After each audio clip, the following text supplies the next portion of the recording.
Hello and welcome to another episode of The Beam, where curiosity meets conversations, taking us a step further into the future we desire. I'm Sunas Nathaniel, and today again, we'll be diving into Nigeria's most pressing challenge, which is the economic hardship with fuel hikes, political unrest, and a growing cry for solutions which seem to never be coming. We ask, is there a possibility for the Nigerian people to get a relief very soon? Or have they just been forced into silence and must accept what they have been given? This is the very core of our deliberation today. But before we go digging deeper into this pressing matter, let us first bring you our quick tech update. And when we come back, we'll be trashing this issue. Stay with me. Hello and welcome. Here's your quick tech update for the week. Nigeria's Federal Inland Revenue Service has launched a USSD code *829#, enabling taxpayers to access key information introduced by FIRS Chairman Zach Adedij. During the Customer Service Week, the chairman said the service will allow users to retrieve their TIN, the TIN, verify tax clearances, and access tax details and locate nearby FIRS offices.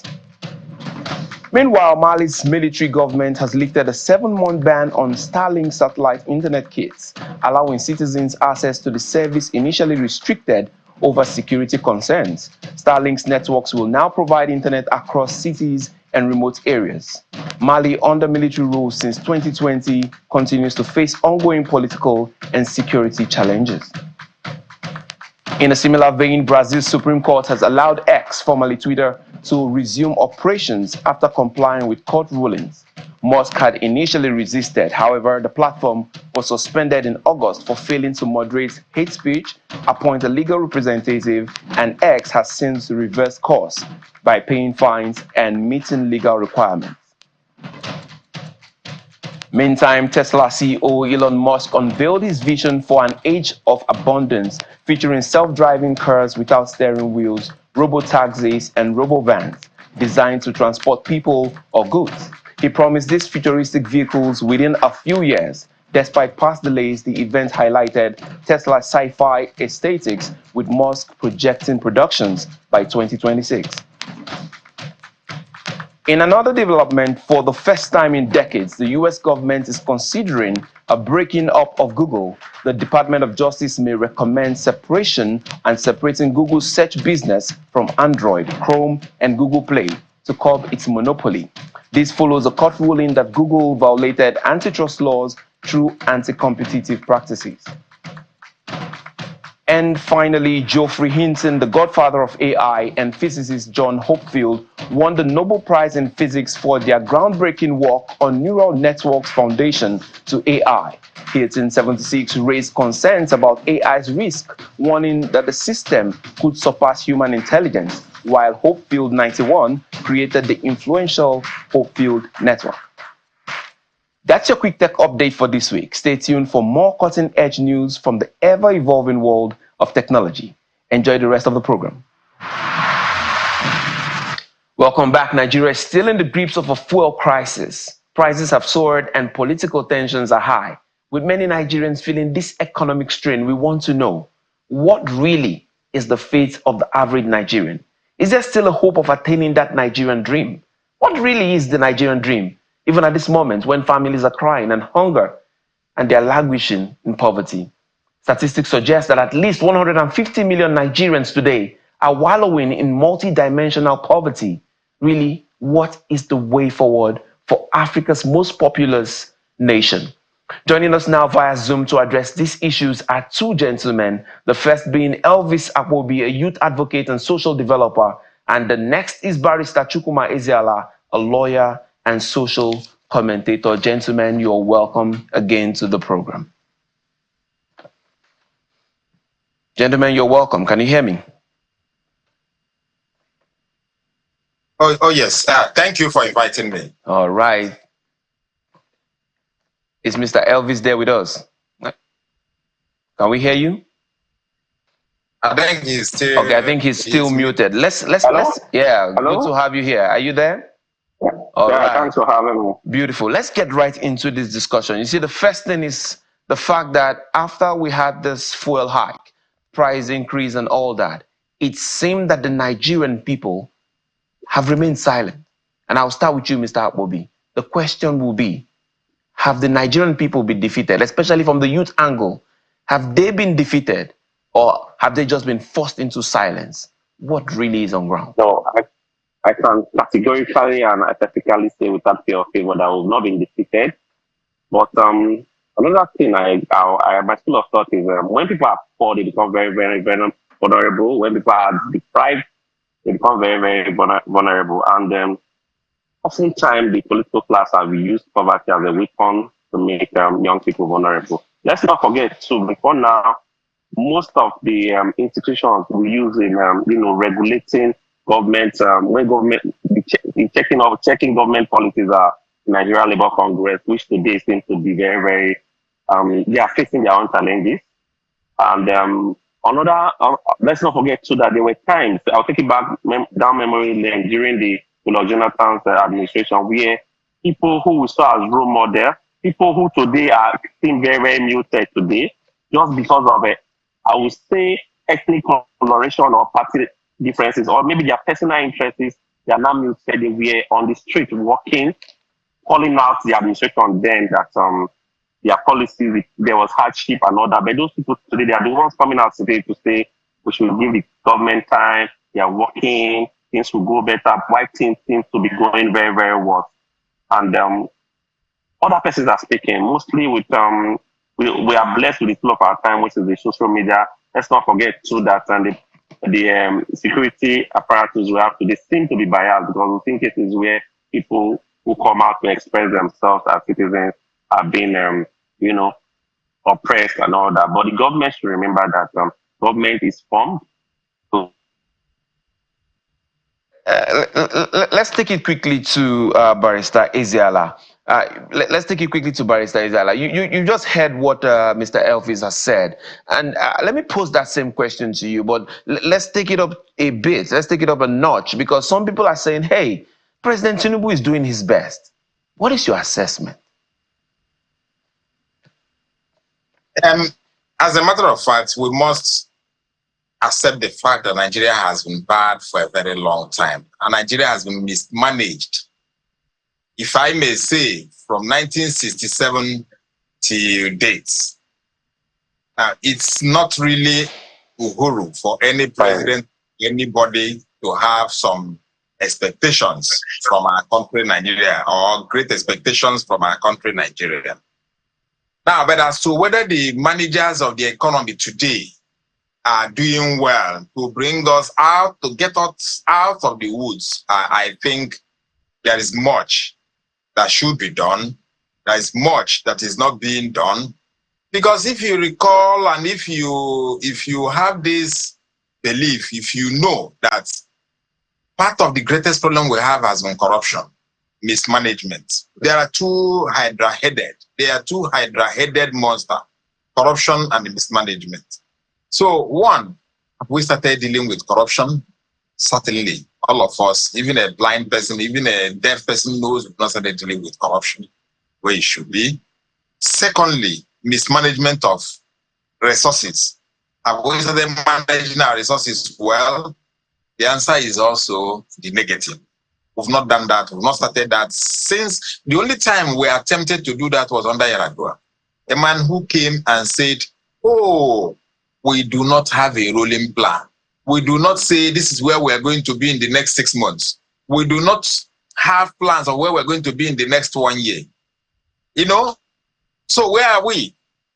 So anybody who says that any administration, aside from that of Yaradua, yes, Obasanjo did a little of it when he assembled some people, but then we didn't see, and you must get yourself to endpoints of where you're going. This is why today, after the removal of subsidies, the roads are even worse than they were by 1983. The public institutions, the educational factor is the educational institutions are completely down. The health facilities are completely down. So why would somebody be asking whether something is being done? Even a blind person sees that not much is being done. I do not want to say that nothing is being done, rather we are moving to the negative because of the hydra-headed issue of corruption and mismanagement. Let's hold it there quickly, and then let me bring in Mr. Abobi to this conversation again. I like to always come to you with the youth angle to it. I would like you to tell me, what do you think for the average Nigerian youth is the Nigerian dream, and how tenable is it? I mean, looking at the circumstances in which we are right now. The Nigerian dream ordinarily should be, when I see you, I see myself.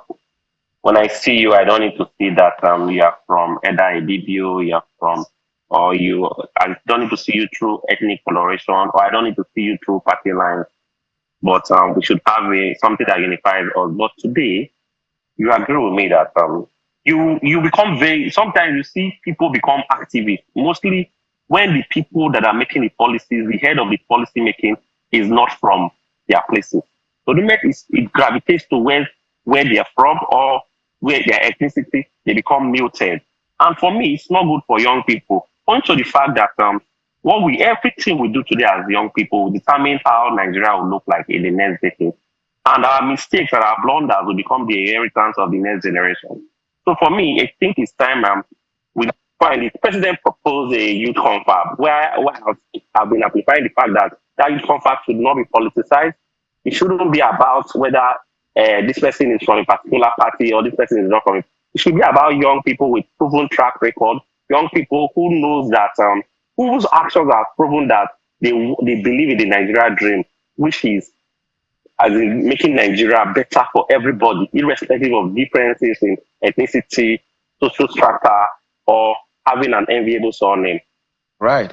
Okay. Let me pose the same question to Barrister Izala. Now, in looking at the way you have started off, Barrister Izala, what for you would be the Nigerian dream? What would be the Nigeria of our dream, and how tenable, how quick can this be attained? What are the possibilities? If we look at the national anthems, whether the first one or the second one, both aptly presented what the Nigerian dream is or was during independence. Now, from 1958, the Nigerian dream continued moving until it was abruptly aborted by 1966. Then what is the dream of the youths? When we entered into the university, we heard that these people that are in charge today, they went to the university eating one beef fat chicken, eating all sorts of things, staying in good hostels, staying in great places. That was a dream of providing mass housing for everybody. That was a dream of Nigeria getting into the second and even into the first world. And what is the implication of all this? How do you get there if there is no health, there is no education? Go and check our educational system.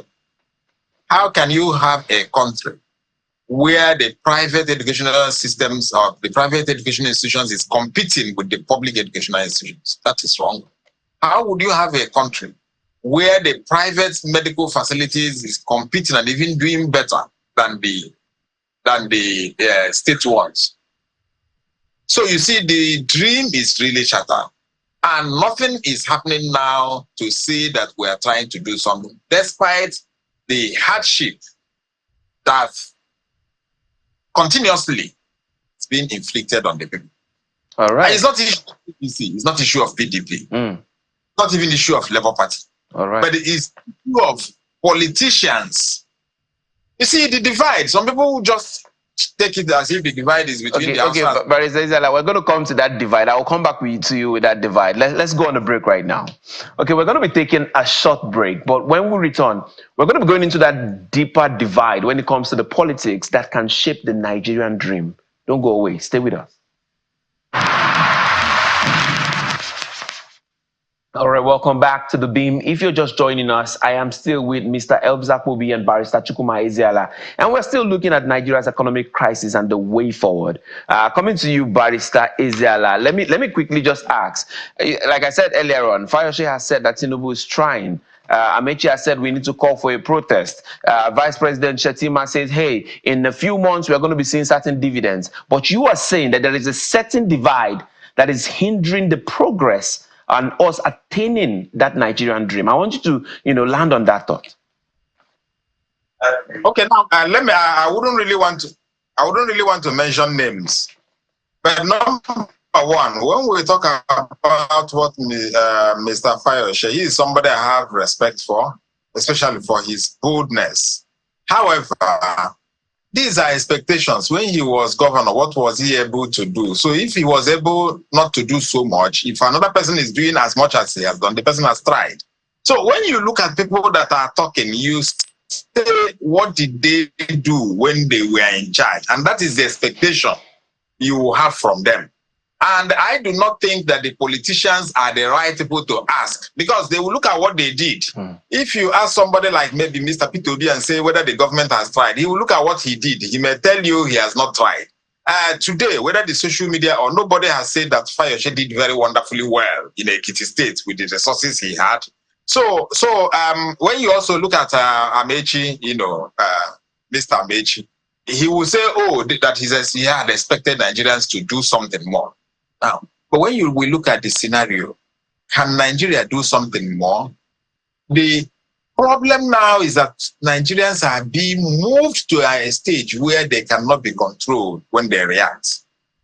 In those days, when the government is not functioning, you have the likes of our current president and some others who tries to get the people to demand for good governance, and they fund it.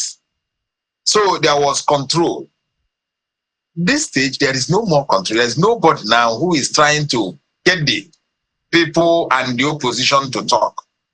So the day Nigerians take up the whole thing against this federation, is going to be very, very terrible. Go and look at the Arab uprising. There was no control. There was no viable opposition. And that was why they got there. So Nigeria, we are calling on the politicians. They know they can't go to overseas. Yes, they must have stolen so much, believing that they can go to US, go to Europe and stay. No, they cannot.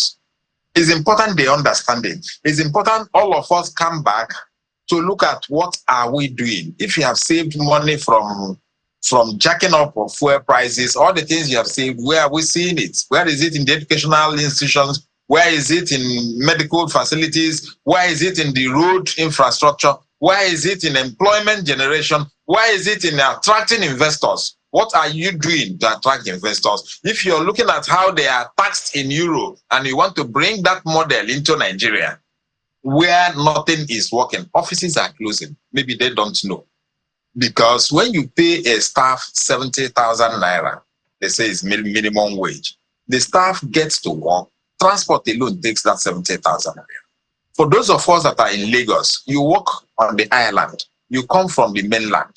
Many of us are the employers of labor. You come from the mainland into the island, and they go back. At the end, you're spending, some of them are spending 4,000, some are spending 5,000 daily. For 20 days, 5,000 or even if it's 4,000 for 20 days, already 80,000. Who will work under that situation? Nobody.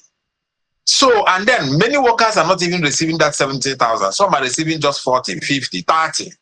So that means the economy is completely going down. These people are frustrated. If you go to Festac Town, all the things they used in building things, they've all been stolen because people are hungry. If you go to Yaba, it is a terrible thing. If you go to Lekki area, especially moving down to VGC area, it is a terrible thing. I think the president should have private commissioning of people to find out what is happening. If you have verified, what are you doing? So I think all hands should be on deck. The media, all of us, we should be able to speak out to avert the calamity that is hanging on the air. All right. Let the death. I need to get to Mr. Okpobi for something finally from him. I want to know, you earlier mentioned something about the Labour Congress.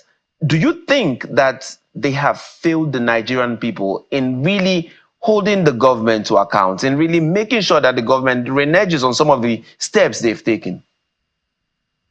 I don't think they have failed the Nigerian people. I just think the government at the center is systematically reducing their strength.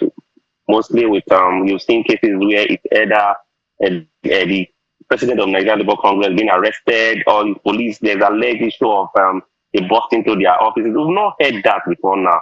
And in as much as to an extent, the president has appealed that we should give him time, I'm overwhelmed with shock that in his administration, for someone who used to be an activist, or someone who was good at calling people out, it is not his administration that we have cases of the president of Nigerian Labour Congress being arrested. And I'm still surprised that the lives of one of the founding fathers of the president of Nigerian Labour Congress, Adam Soshomole, is still muted at the moment. Those are people that we're looking forward to, that will come out to say this is what should be done. Let's not forget to the words that are coming out from the mouth of some leaders who've contracted governance, to some leaders who our tax pays their luxury, mostly the Senate president. The words that are coming out from him about is not inspiring at all. So they should go back to their drawing board, and they should know that there's a critical mass of young people. They need to give better better environment as far as Nigeria is concerned. Like my fellow presenter said, we are sitting on a keg of gunpowder as Nigerians, and once there's an explosion, it will be very, very difficult to control. All right, we're hoping we don't get to that. Gentlemen, I want to thank you for coming on the program today. Thank you very much for your insights. Thank you for having me. Thank you for inviting me. Okay, friends, that brings us to the end of today's highly engaging episode of the program. We'll be leaving you with our top 5 videos of the week. And until next time, I am Sunas Nathaniel, and this has been The Beam. Stay informed, stay engaged, stay curious, and God bless Nigeria.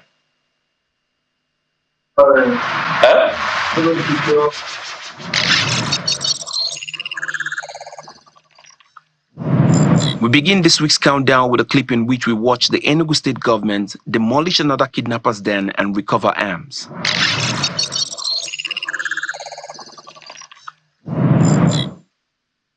Next on the countdown is a clip in which we see an analysis of the legal angle to the dispute between Governor Sim Fubara and members of the Rivers State Assembly. In third place this week is a video in which Governor Fubara urged Nyesom Wike to let go of Rivers State, stating that the minister cannot win all his battles.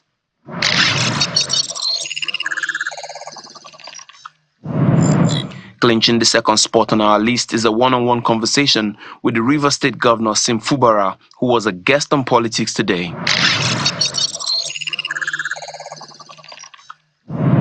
Staying in Rivers, our top most viewed video of this week is reserved for another one-on-one conversation on Politics Today, but this time it's with the Minister of the FCT, Mr. Nyesom Wike, who speaks on the crisis in Rivers State. Told you that, see, that's the problem. No, he said, the governor said yes, it's up to you. The problem, no. First of all, up to me how? First of all, what do I want? I've told you here severally, what is the problem? That's it on our countdown this week. Join us next week for more.